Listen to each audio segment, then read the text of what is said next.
Good morning. We're Pasuk of Dalet. Let's go. It's actually an interesting Pasuk. The Pasuk says, Ki karati v'tameni natati yadi v'en makshiv. I have called and you refused. I've stretched forth my arm and no one listened. Now, the Pasuk here is not really a voice of anger.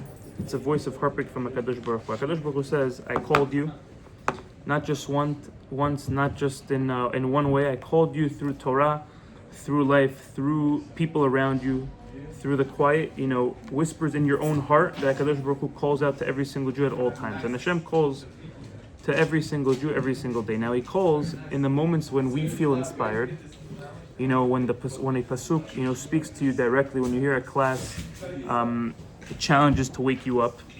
When you see, I'm sure you had seen hashgachat pratit in your life. Hashgachat pratit means divine patterns in your life. Every day, right? So that's really a way of HaKadosh Baruch Hu waking you up. And all of this is HaKadosh Baruch Hu calling us. But what happens? The pasuk says, me'anu, which means you refused. Not with words, but you refused with silence and with avoidance and with being busy. How many times does HaKadosh Baruch Hu call and we say, not now? I'm too tired. I'm busy. Maybe later I'll work on myself. And actually, it's interesting. The Chavot HaLevot brings this down multiple times. He says, a person always says, I'll do it tomorrow, I'll do it tomorrow, I'll do it tomorrow. But who said you'll be here tomorrow? Right. So you'll say, I'm going to change. If you want to change, you should change right away. And that's why it's actually fascinating. Why is it called Parashat Yitro? The Shia over there says, he was technically a Rasha. What happened? He heard inspiration, he heard what happened in the Yam Suf. So right away, he decided to be Choser B'Tshuva. Why? Because the second he heard the inspiration, that's what changed him right away. You have people, you'll go to a class, right? You'll hear, it goes in one ear, comes out the other, you feel inspired right in the class, then you come home, you go back to your old self. But what he's saying here is that I've called out to you, but you refused. Pasuk says, I stretched forth my hand and no one listened. You'll hear inspiration every single day. The key is to do something with that inspiration. And HaKadosh Baruch Hu teaches us here, our rabbis teach us that Hashem speaks to us through Hashgacha Pratit.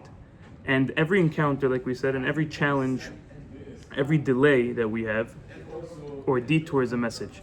When something doesn't look good to go as planned, maybe HaKadosh Baruch Hu is saying, slow down, look a little deeper, see what's going on in your life. And maybe not only that, when an opportunity for greatness arises, it's on us to take upon that challenge. We might not, but we have to take it upon because God is giving us that sign. We think that all these things that happen to us, because it's just that's how the world works. But really, when you look at it, it's God really calling us every single day. Now, the Hebrew word ma'en means to resist, and there's a pattern here in Mishlei. If you look at it, first we have a couple of days ago we had the person who's a petty, who's a simple person, who's open to everything. Then we had the person who's a letz, who mocks people. Then we had the person who's a ksil, who rejects wisdom. Like we said, there's three levels. There's a person who's simple, he's open to everything. Then you have the person who starts mocking. Then you have the person who rejects it completely.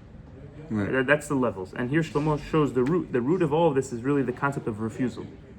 Refusing something is when a person stops even looking at the truth. When he heard a message so many times that he becomes numb to it. Think of Paro. What happened to Paro? Vayechbet Paro et libo. Right? Paro hardened his heart. And each plague, HaKadosh Baruch Hu says, wake up, listen, wake up. But Paro said no, again and again and again, until his heart turned into stone. We know that he's turned. And so to us, when we ignore HaKadosh Baruch Hu's voice, our heart grows, a little harder each time. That's really the idea. The idea is we have to understand that everything that happens to us is here for a reason, and all of the things around us, all the signs around us, is here for a reason. And if you're not going up, you're going down. That's ultimately how a Jew is. And if you go to the hospital, you realize when you see a guy on the bed, on whatever hospital bed, if you see his heart monitor is always going like this. Right? That's what life is. Life is always ups and downs. If you're flat, you're dead. Physically and spiritually. The same person, the physical person, is dead if his heart rate monitor starts going, right? That's the same with us. If our spiritual life is like this, then we're spiritually dead. Because if you're not going up, you're going down. Ultimately, that's how it is.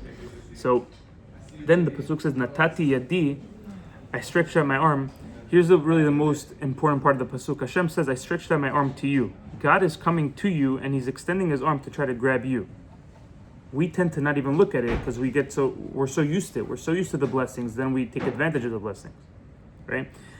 That's really the definition of love that HaKadosh Baruch Hu is showing us here. That Hashem doesn't wait for us to climb to Him; He comes to us. He reaches down to us, and every single time we fall, He's the one who bends down and says, "Shevei pol tzadik v'kam." And the rabbis say that what does it mean, Shevei pol tzadik v'kam? The righteous man falls 7 times and gets back up. The fact that you got back after you fell is the reason why you are a tzaddik. Because you could have said, "I fell, my day is over, I messed up, chalas, hajj, I'm done." The fact that you got up shows the fact that you are a tzaddik. That's why we have the concept that Gemara says, that the Baalet Tshuva are greater than tzaddikim gemurim. And the Chachamim ask, why? The rabbi learned this whole life. He should get much more sechar than you. Because if you look at it, the fact that he's used to all that stuff, the Rasha, and he overcame it, and now he stopped doing it, that puts him on a much greater level. Why? Because he's used to it, and he's preventing himself from going back to it. Whereas the tzaddik never had the ta'ava to be there in the first place. Right? So a person now is used to going to a not kosher restaurant. He's like, I'm going to stop from now on. Right? He still has the ta'ava to go to a not kosher restaurant. So every single time he prevents himself from going for life, he has that sechar for not going. Whereas tzaddik never had that in his mind to go.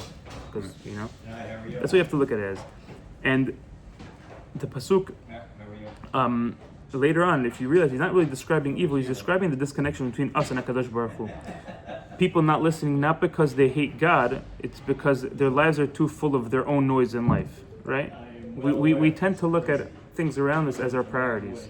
I saw a video the other day of this guy who was saying how people today look at their career as their life. Your career shouldn't be your life. A career should be helping your life, but that shouldn't be your life. If your career is your life, ultimately when something happens to your career, you have no life. Right? Because your career is done now. So you're not, I said the other day, I love saying this idea.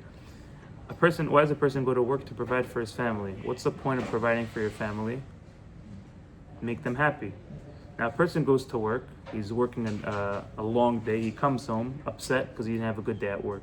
He's upset at his wife, upset at his kids. So by definition, your whole point of going to work was useless. Because why are you going to work? To make your family happy by providing for them. And let's continue. Natati Adi also means that HaKadosh Baruch Hu is actively reaching into our reality. Guiding our events, guiding our moments, shaping our lives, and arranging people around our life to help us. You'll have people who you randomly meet in the street, and then they ultimately become your partner. I have my father as an example of that. My father met some guy in New York. He met him through a friend, and now they're partners for the past 20 years. That's what we live. That's why we live in Miami now. We were living in New York because of that, which is crazy. You meet HaKadosh Baruch Hu randomly puts him into your life. You don't even realize. You start talking to him. You go for a coffee. Then boom, you guys are making millions. Right. I mean, not sure if my father's making millions, but whatever. Well, B'ezrat Hashem soon, yeah. That's really that. When something, inconvenient happens in your life, a famous story, a canceled flight. You know how many people Jews had a canceled flight on 9/11, and then they're like, oh shoot, I missed my thing, and then boom, they got saved, no pun intended, they got saved from what's it called? You heard the story of this Barrow Pizza? Yes, yeah. It's the most famous story. My friend's father owned it back then. Pelek from Miami. You know the story with the rich family, American family? No. This story traveled the world. It's the most fascinating music story. There was this very rich family, American, was in Israel, making quick. Israel, they like Jerusalem going around. They want to grab a bite. You go to this Barrow Pizza. Yeah, they don't have a table, so they speak with the manager. Can you get us a table, please? Yeah, 5 minutes. They were with kids. A waitress was walking by. She saw the American. She spoke English. Listen, you're not gonna have a table in 5 minutes. It's gonna be a hassle with kids. Just go. I think in 25 minutes to 30 minutes, the table's gonna open up. I'll save it for you. Come. They left. 5 minutes after. Boom. Now the American family was Karatetov. They fought until they wanted to find out if that waitress was alive. They did all hospital. They made calls, connection, this. Finally got to the hospital. They found her room. She was badly injured, especially also physically, as far as the look, burned, etc., etc. So listen, when we thank you, listen, whatever you need, whatever you want. We just said nothing. I don't deserve for this. This is normal. No. Like a good Jew. Say, listen, we have a lot of money. Whatever you want, please. Just want to show kindness. We just want to show appreciation. Nothing. Insisted nothing. So the wife gave her a card. Said, this is our contact info. If one day you need anything, please call us. 2 years later, 2 or 3 years later, call her. Said, I've been thinking about it. I need to do a surgery to fix myself because it's horrible. Okay. And I'm not asking if your offer is still obviously this is how much I no, you don't do it in Israel. Again, you have money. We're gonna again. Yeah. I'm gonna bring you to the best doctor. Send her a ticket. They go. The wife went to pick her up at the airport. She didn't go to work that day. It was that morning. She landed in the morning. She was working 9/11? top floors of. Oh my gosh, that's Who double. was working? The American lady. So that she right. got saved twice. Yeah. Right. From number one from the waitress, and number two from Akarat Tov that she wanted to get the waitress. Right. That's crazy. That's crazy. What was the first thing? The first item. The second was 9/11. What was the first one that she got? You never saw a pizza attack? No. In Jerusalem, there was a big bombing in a pizza store. They That killed. was basically the beginning. That was the beginning of the Intifadas. Yeah, they came, Right. they bombed the whole pizza store.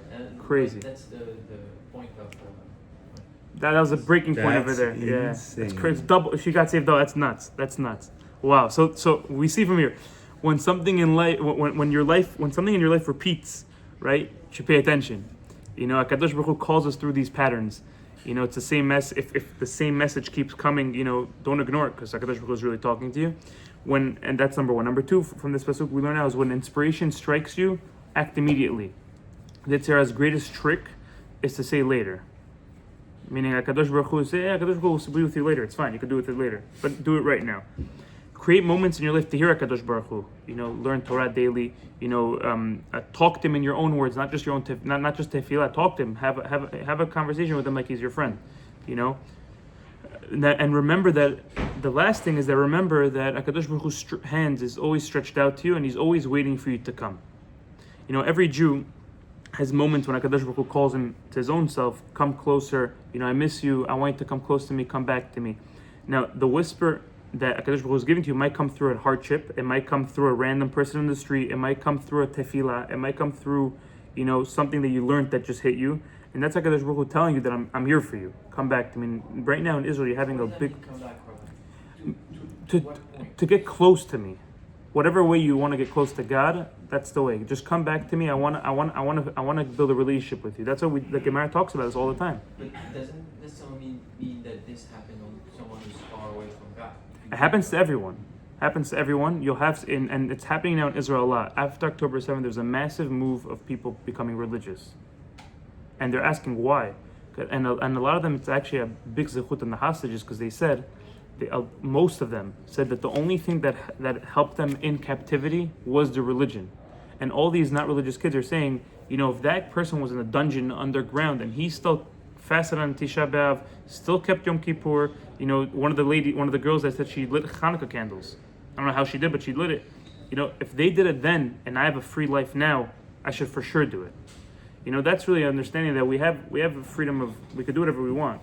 But when you understand that what's ultimately great, purposeful in your life, you'll get much more close to HaKadosh Baruch Hu. And just understand that HaKadosh Baruch Hu is always calling out to you, and you have the ability to grab his hand and move on. It's like, bro.